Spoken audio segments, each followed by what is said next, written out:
Coffee Break German, Lesson 6.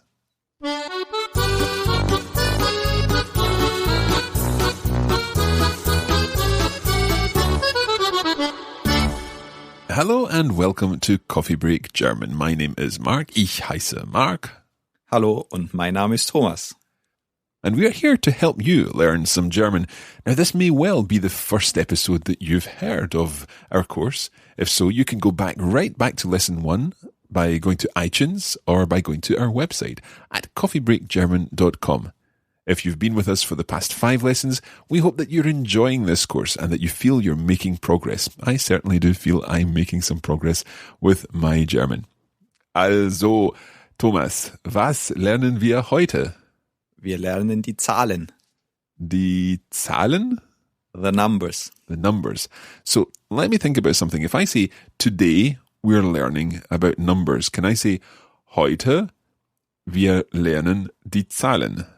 Yes, as we learned previously, you have to change the verb and the subject. So it would be? Heute lernen wir die Zahlen. Prima. Okay. Well, we're going to be learning some numbers today. I think before we get into that, there's probably going to be a little bit of review from last time. Also, lass uns anfangen. Los geht's, Mark.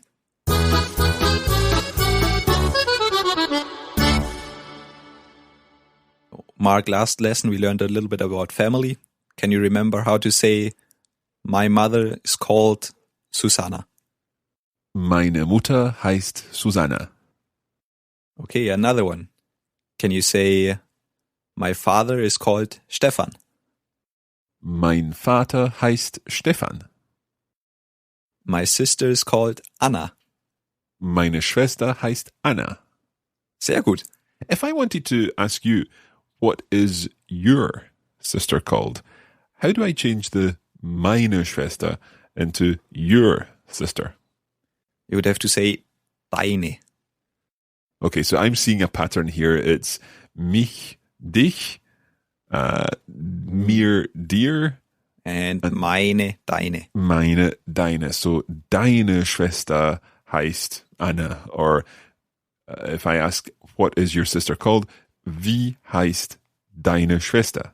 Yes, very good. But you have to pay attention with the genders. For example, if you say deine Schwester, but it's dein Bruder. Okay, that makes sense because it's mein Bruder, dein Bruder. Ja. Meine Schwester, deine Schwester. Okay, also, Thomas, wie heißt deine Schwester? Meine Schwester heißt Silvia. Und wie heißt dein Vater? Wie good. heißt dein Vater? Mein Vater heißt Stefan. Und wie heißt deine Mutter? Meine Mutter heißt Inge. Und wie heißt dein Bruder? Mein Bruder heißt Johannes. And Mark, wie heißt deine Tochter? Well, I don't yet know how to say I don't have a daughter. Yeah, and to be honest, it's a little bit tricky. Maybe we leave it for later. Okay, I suppose we're talking about numbers today, but nonetheless, I will make it up. Meine Tochter heißt Katharina. Okay, I think it's time to get on to our numbers. We're going to be looking at the numbers from 0 through to 10 today. Okay?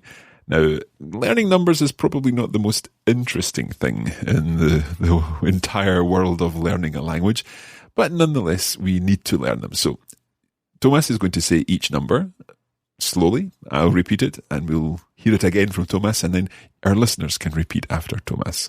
So let's try from 0 through to 10. Okay. 0. 0. 0. 1. 1. 1. 1. 2. 2. 2. 2. 3. 3. 3. 3.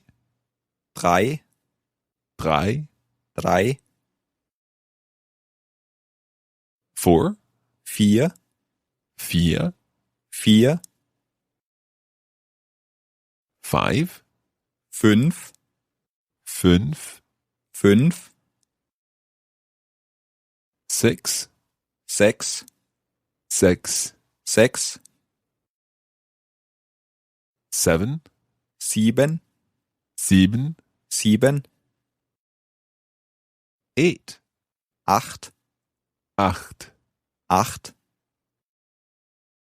9, 9, 9, 9, and 10. 10, 10. 10. Okay, that's not too tricky. There are a couple of words in there that probably require a little more concentration in terms of pronunciation. Let's go back to number 8. Can you say 8 again? 8, 8. Now, that's that ch sound, which for a Scot is quite easy to say. It may not be as easy to say for people from other countries who are not used to using it. We say loch in Scotland, but obviously other people find that a little more difficult. Let's hear it again. 8, 8.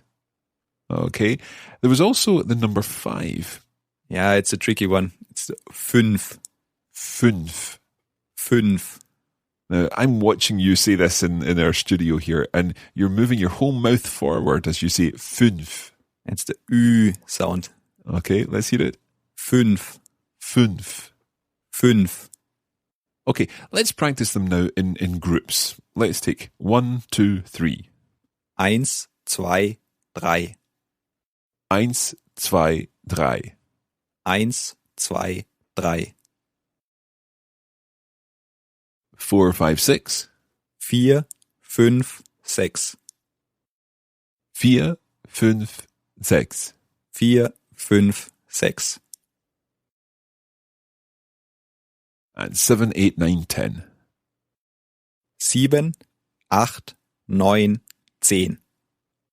7, 8, 9, 10. 7, 8, 9, 10. Now, obviously, we will be looking at bigger numbers in future lessons, especially when it comes to looking at prices and things like that. We might well need bigger numbers like 99 or 143 or whatever these numbers happen to be, but they'll come later. The basic thing is that we now know how to almost spell out a number. We've got 0 to 9, so we could spell out 413 by saying 413 if we really have to. If I were paying for something or looking at something in a shop and I wanted to ask, how much is that? How would I say, how much is that in German, Thomas? I would say, wie viel kostet das? Wie viel kostet das? Wie viel kostet das? And to answer this question, for example, if I wanted to say, it costs €5, for example. Das kostet 5 Euro.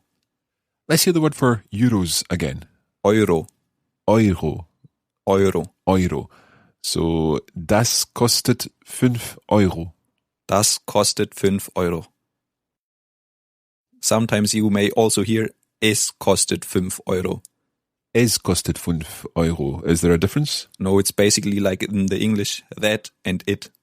Okay. Now, in a situation where the price was not just something straightforward like €5, if I were wanting to ask, how much does this cost? And let's say the real price was €239, a very expensive souvenir, but nonetheless, how would you say that costs €239?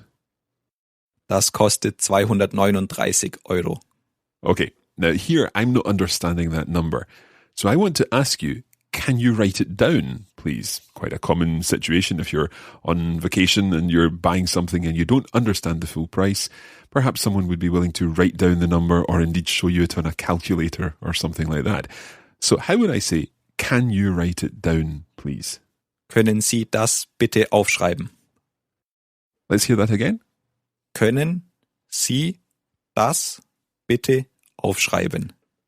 Können Sie, is that the can you part? Can you, yeah, but formal. Okay, können Sie? Können Sie das? Das, meaning that. Yeah, the price. Yep. Bitte aufschreiben. What's the bitte part? Please. Okay. And so I'm guessing what was the word? Aufschreiben. Aufschreiben. To write it down. To write it down. Schreiben, that sounds a little bit like scribe. in English, which obviously has got something to do with writing things down. Is it the same root? Yeah, schreiben means to write. Okay, and if you've ever studied some Spanish or some Italian or indeed some French, then all these words are linked. So we've got scrivere in Italian, écrire in French, must be linked in some way, escribir in Spanish. Okay, I'm showing my language geek here. I'll move back to schreiben, aufschreiben. Aufschreiben. Yeah. So the whole phrase, können Sie das bitte aufschreiben? Können Sie das bitte aufschreiben? So you've said it costs 239 euros, and I ask you, können Sie das bitte aufschreiben? Then I would write down 2, 3, 9.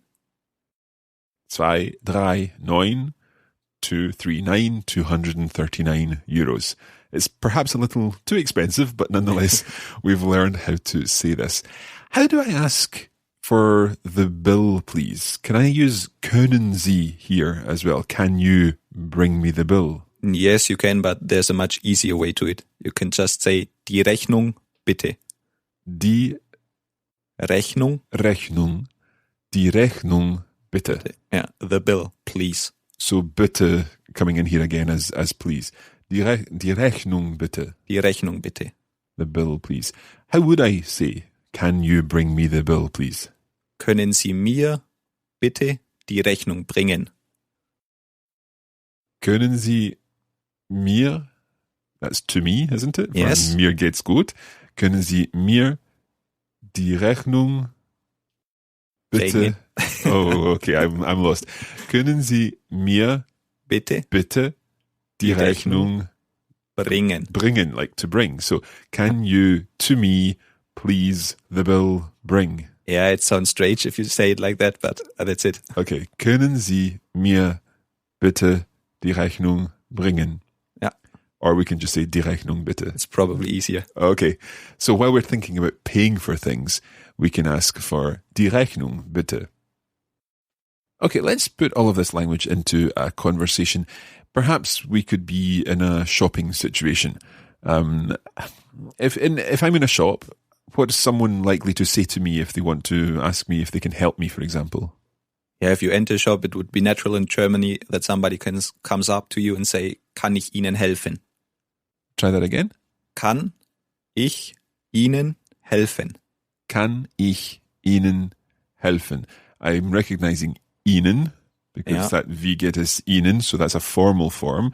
So is that to you? Can I help you? Help you. Okay. Kann ich Ihnen helfen? And my general response to that question is, I'm just looking. How do I say I'm just looking? You would say, ich schaue nur. Danke. Say that again. Ich schaue nur. Danke. Ich schaue nur. Danke. Yes, the danke just as a thank you. Yeah. So ich schaue, is that I'm just looking. I'm looking. So which part is the just? Nur. Nur. Okay, so ich schaue nur danke. Ich schaue nur danke. Ich schaue nur danke. Okay, so our situation is, I'm in a shop, you ask, we'll greet each other first, you ask me, can I help you? I'll begin by saying, I'm just looking, then I'm going to ask you the price of something. Okay.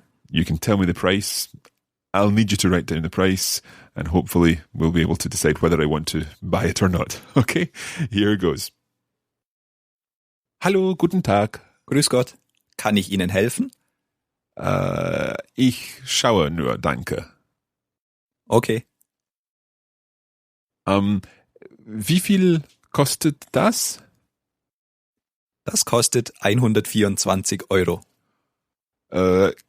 Können Sie das bitte aufschreiben? Natürlich. 1, 2, 4. 1, 2, 4. Danke.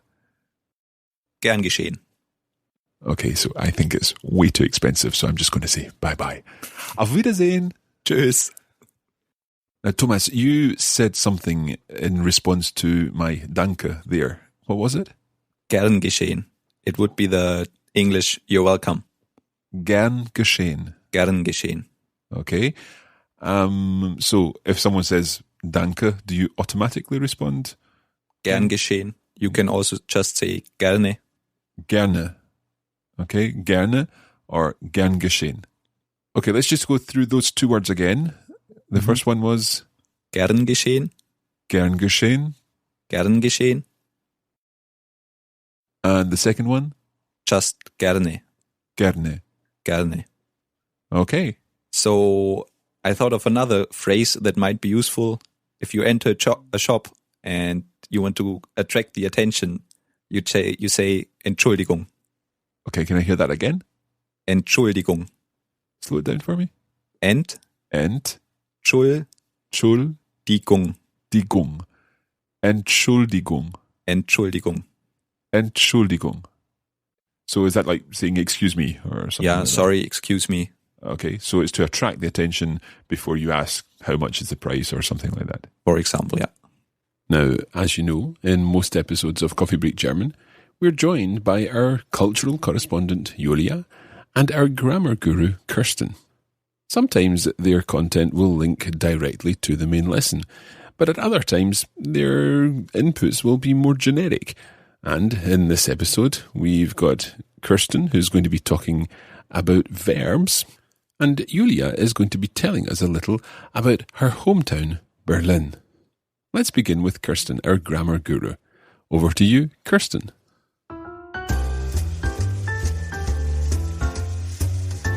Hello, and welcome once more to my Grammar Guru segment. It's Kirsten here, and as ever, it's my job to help simplify things for you when it comes to German grammar. Today's segment is not so much about what we've been looking at in the main lesson. Instead, I'm going to mention something which will come in useful in future lessons, and it's worth getting a head start on this. So far, we've looked at nouns and adjectives, but we've not really spoken in any major way about verbs. Now, what is a verb? Some people describe verbs as doing words. You can think of it in this way if you like. A verb is the action or state in a sentence. So if we think about the cat ran along the roof, then ran is the action, the verb. In the sentence, the cat sat on the mat, sat is the verb. I'm sure you're already very familiar with this. Verbs sometimes change form, depending on who is doing the action or when the action is being done. Think of the cat sits, the cat is sitting, the cat will sit. In each case, we're talking about sitting in some way or another. Equally, the cat ran, the cat is running, and the cat will run are all referring to running in some way. Just as verbs change form in English, they also change form in German. The starting point for all of this is the form you'd find in the dictionary. If you look up ran or running in the dictionary, you'd probably be directed to run. This dictionary form has a special name. It's called the infinitive. It has an infinite number of possible whos and whens, if you like. In German, most infinitives end in the letters en. So when you look up a verb in the dictionary, you'll find the infinitive form ending in en. For example, run will be laufen, and sit will be sitzen. The infinitive form is often translated as to do something, so laufen, to run, and sitzen, to sit. That's really all I wanted to share with you today, but it will come in useful in the future lessons. I'll hand you back to Thomas and Mark in the studio.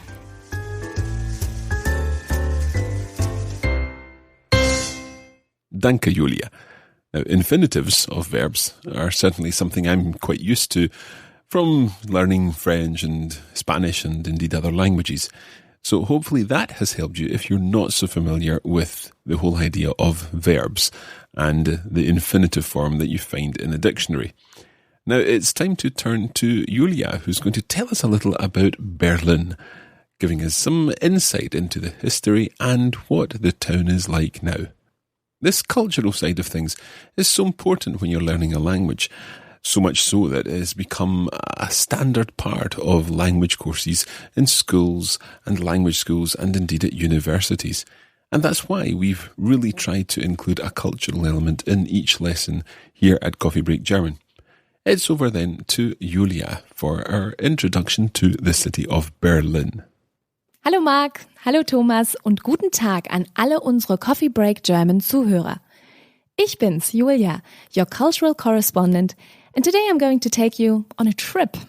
In fact, I'll take you to my hometown Berlin, and I'll tell you what you really shouldn't miss while visiting this amazing town.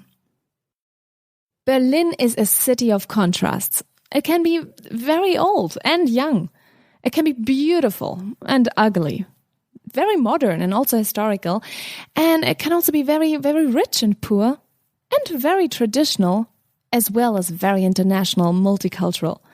All these contrasts make it a kind of magnet for people from all over the world who enjoy living and working or just spending their holidays here.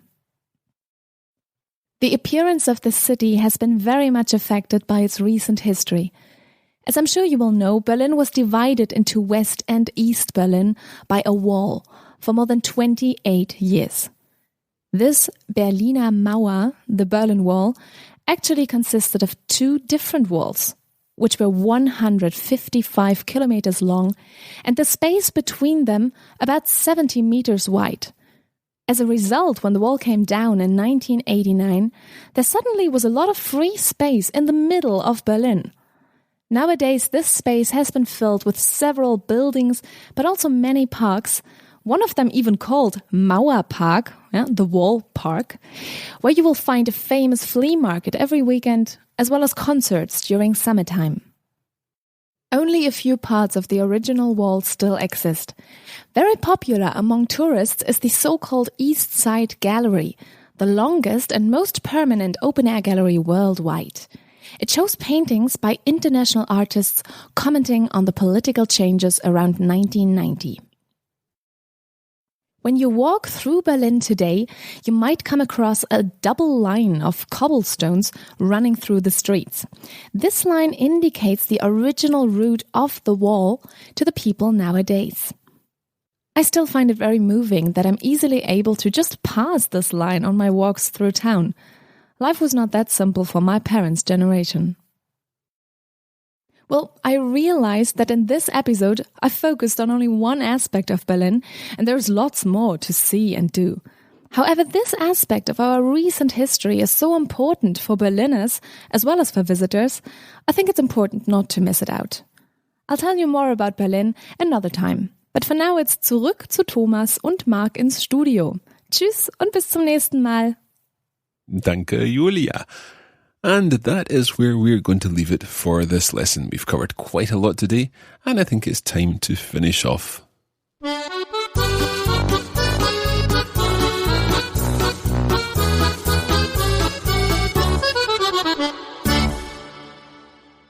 So, das reicht für heute. Aber was lernen wir nächstes Mal? Nächstes Mal lernen wir etwas über die Stadt. Now, I've not fully understood what you've said there. You said next time we're going to learn something, but what are we going to learn? Something about a town and where we are in the town, where things are in the town, how to ask for directions. So more survival German for our trip to a German-speaking country. Yes, some useful and necessary phrases. Okay. Don't forget that you can get much more out of your Coffee Break German experience by buying the premium version. You can find out about that and lots more at coffeebreakgerman.com. And you can also leave a comment on our website or a review on iTunes. Thank you once again for listening. Danke und tschüss. Auf Wiedersehen.